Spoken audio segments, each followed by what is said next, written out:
The mission of MFS, as we said, is to provide a venue for overlooked films, and to strike them early.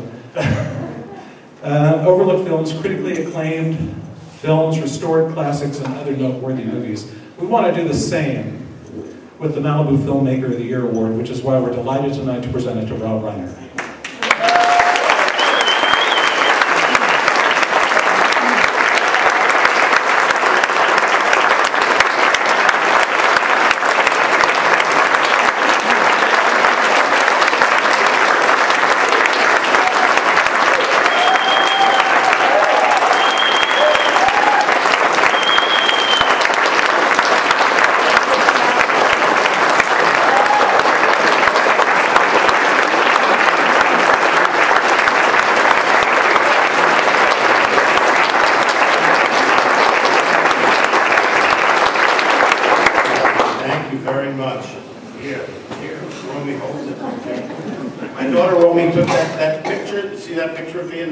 My daughter Romy took that picture. So, is that your real hair color? We already did that.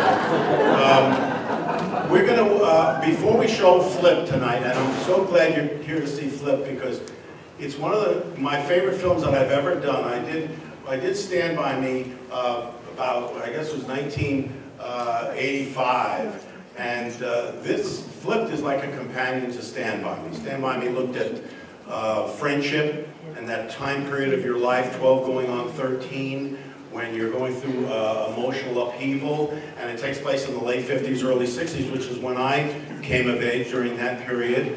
And Flipped also takes place during that same time period, late 50s, early 60s, and also explores that time of a child's life, 12 going on 13, when you're experiencing your first feelings of love and how powerful and confusing those things can be. And why I wanted to make the film is because when I read the book, and my son Nick was in the 5th grade when he first read it. He brought it home from school and we read it together. And he's now 17, he was 11 at the time, and it was the most incisive, depthful look at what it really feels like when you're 12 going on 13. And even though the book took place today, I said it back in that time period because that's when I remembered those first feelings I had when I was that age. And you never forget your first love. That's something that stays with you your whole life. And everybody asked me, and her name was Kathy Shrillo, and she was very cute. She had kind of blonde curly hair. She looked a lot like Haley Mills in the original Parent Trap. Remember that? She was kind of a tomboy, very athletic. And I remember trying to kiss her, but the first time I tried to kiss her, she hit me with a hairbrush. See, I knew I was in love because you were willing to go through pain. You'll get anything for a kiss. Anyway, you never forget it, and so you'll see this when you see the film. It'll bring back those memories for you, that first feeling. But before we show the film, we can ask, if you want to ask some questions about, it can be about that film, it can be about whatever, sex, religion, politics, whatever you want to bring up. I'll either tell you the truth or I'll bullshit it. So, one way or the other, you'll get an answer. Anybody want to say something? Okay, yes. How did you know you were going to follow in your father's footsteps, or did you want to immediately, or did you kind of venture on your own? Or? Well, I think when I was 14, 15, 16, my dad was doing the Dick Van Dyke Show. Yeah. And great all-time television shows.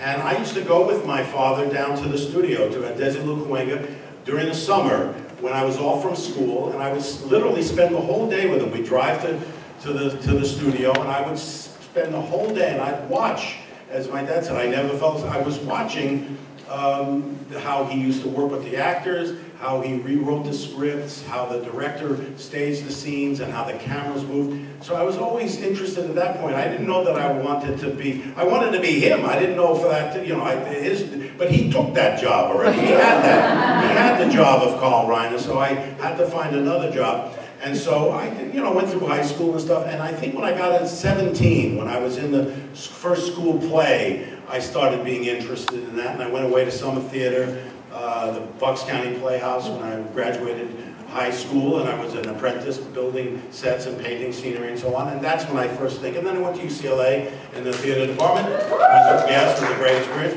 And so that's around when I was 17, I think 18 is when I first thought maybe I could do it, yeah. What's the worst day you spent on the set? The worst day I spent on a set?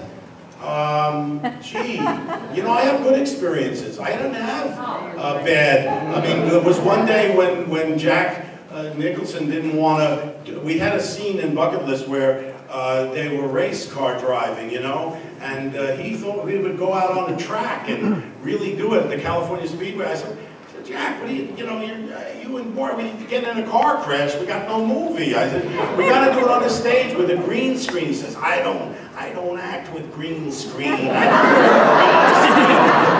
said, Jack, we got to do it. He said, I'm not doing it. And he wouldn't come out. I said, well, then we got nothing to shoot. And finally he agreed to do the green screen thing, and that was probably the worst for me. The tough day. It was the only bad day of the whole shoot, though, yeah. Is it true you pinched Mary Tyler Moore's butt? Yes, yes, it is true. I did when I was about 14 years old, and this is an absolute true story, and I'm not telling tales out of school because Mary Tyler Moore wrote about this in her book, and she told the story on the Letterman show.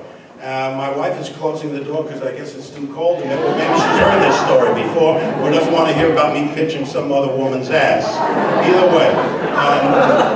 No, it was, I was about 14 years old, and you know, she was 24, I think, at the time, and she had those tight capri pants, and the hormones were flying inside me, and I don't know, the devil possessed me, the Dybbuk, I don't know what it was, but I looked, and I just grabbed her ass, you know, it was right there, and I didn't know what to do.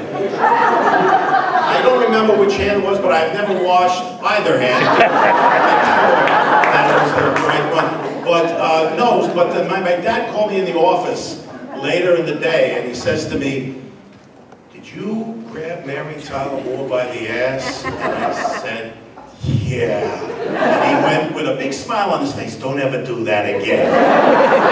And years later, many years, this is the payoff, and it's a great payoff. Many years later, they were doing a Dick Van Dyke reunion show, and they were shooting a scene at this, I think it was at CBS Radford you were doing it, and I just stopped by to say hello, and they were shooting a sequence where Dick Van Dyke was in a tuxedo, Mary was in an evening gown, and they were doing a scene, and I told the cameraman, I said, keep the camera rolling, I got an idea. So I walked out, and I said to Mary, who's now in this beautiful evening gown, I said, Mary, I just want to say, all these years later, I got to apologize to you. I felt so bad that I did that when I was 14 years. But you just looked so good, and I said, not that you don't look great now. I mean, right now, if if it wasn't such a thing as sexual harassment, I would do. And she bent over and took her tush out, and I grabbed her by the ass, and she went, oh, Rob!